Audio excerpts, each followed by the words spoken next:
The night I hired an escort for a charity gala, I thought the worst thing that could happen was embarrassment. The lights in the ballroom were already too bright.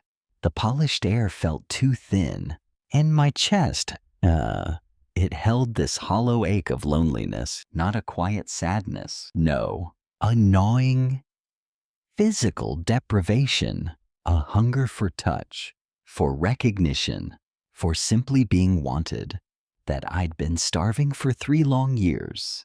Then, amidst the crowd's glittering laughter, she leaned closer than the music allowed and shared a quiet truth, a whisper about her age, that stopped my breath cold, forcing me to question everything I thought I understood about people, about judgment, and about grace. My name is Thomas Whitaker, Boston, Massachusetts, mid-level executive at a biomed firm, a life that looked impressive on paper, but left me barren by the end of each day.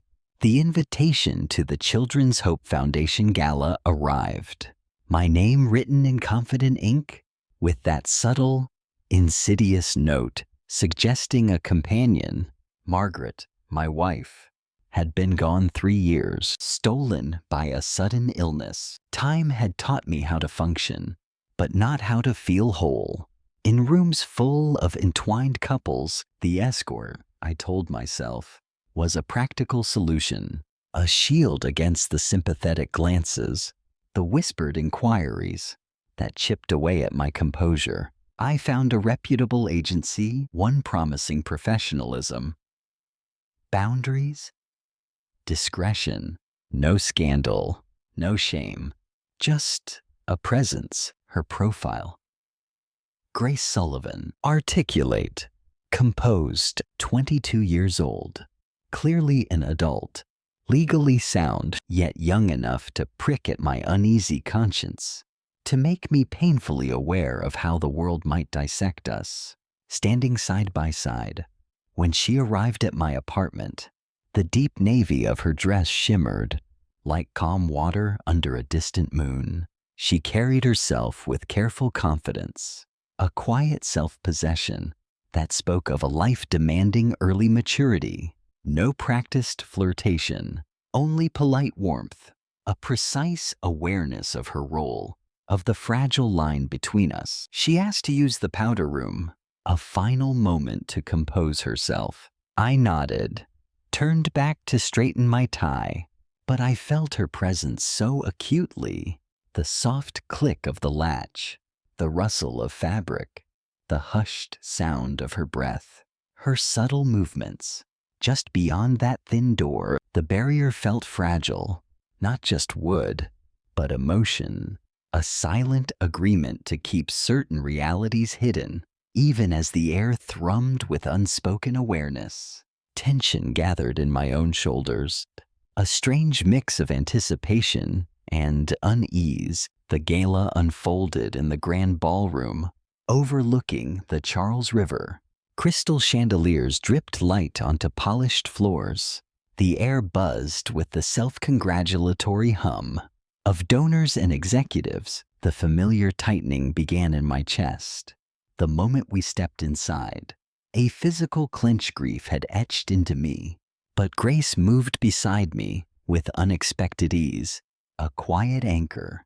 Her hand brushed mine once, accidentally, then retreated as if burned, leaving a phantom warmth behind. She listened when people spoke, her gaze steady, her smile precise. Somehow, she made me feel less like a ghost, more like a man again. As the evening wore on, I noticed the eyes following her, not predatory, but curious, laced with judgment. What did they see when they looked at us? A widower grasping for youth, a younger woman chasing security. The assumptions pressed down, heavier than my tailored suit, choking the fragile air between us. Later, when the orchestra's music softened, conversations blurred into a low hum. She leaned closer, her proximity, a deliberate invitation. I could feel the tremor in her breath, the faint scent of her perfume, the quiet heat radiating from her skin. Her eyes, usually so composed, dropped to my lapel, then lifted, holding mine.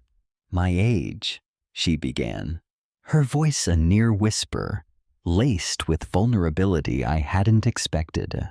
"Is it a problem for you?" The question hit harder than any accusation. It wasn't about legality anymore, or appearances. It was about worth. In that instant, I saw how often people like her were reduced to numbers, labels, shortcuts that erase their stories. She wasn't asking permission to exist. She was asking if she would be dismissed.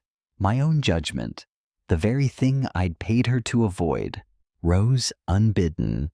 I struggled to breathe, the air thick with her unspoken plea, and my own sudden, raw understanding.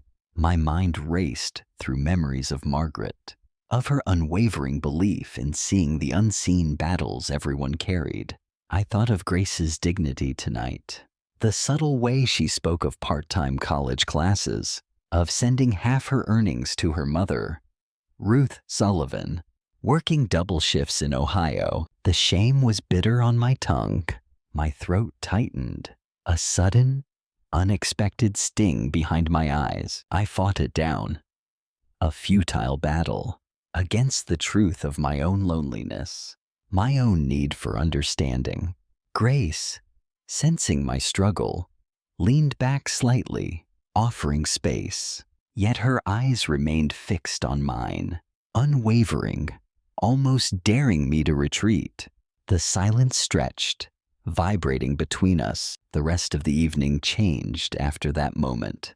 I stopped worrying about the room and started seeing the human being beside me. I introduced her not as a prop, but as a companion whose presence mattered.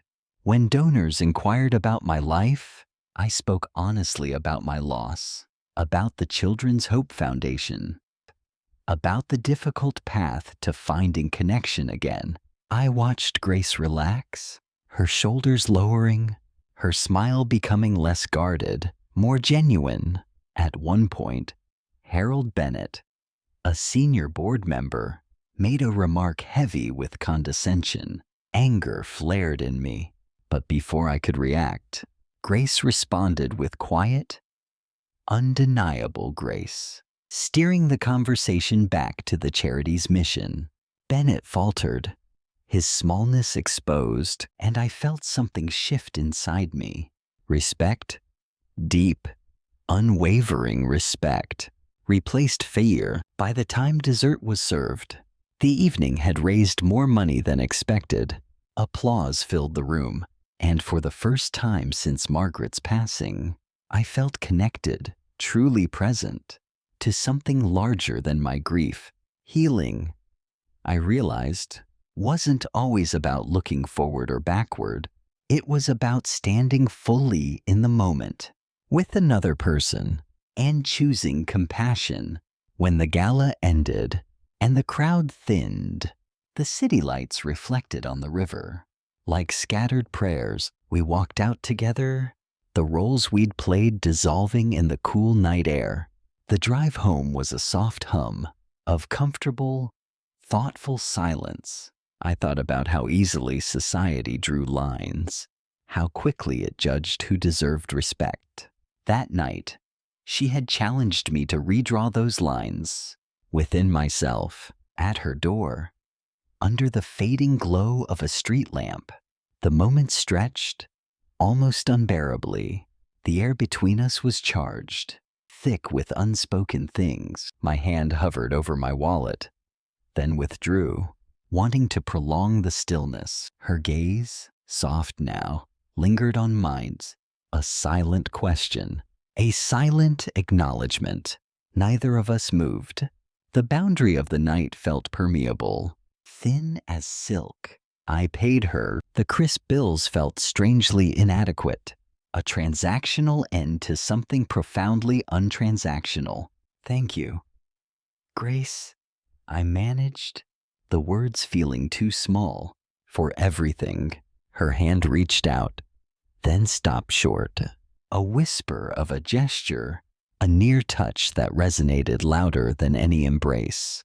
The ache of what we didn't say, what we didn't do, was a physical weight in the stillness. I wished her well, knowing the real exchange had nothing to do with money. It was about dignity, freely given and profoundly received. In the weeks that followed, I made changes. I volunteered more, mentoring young adults aging out of foster care.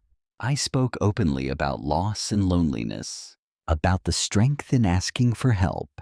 Grace sent me a handwritten note weeks later, simple, sincere, thanking me for seeing her.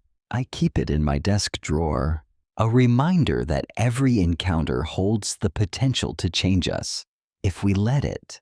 Redemption, I learned that night, doesn't always arrive in grand gestures. Sometimes it comes dressed in navy blue, standing under chandeliers, asking a simple question about age and acceptance.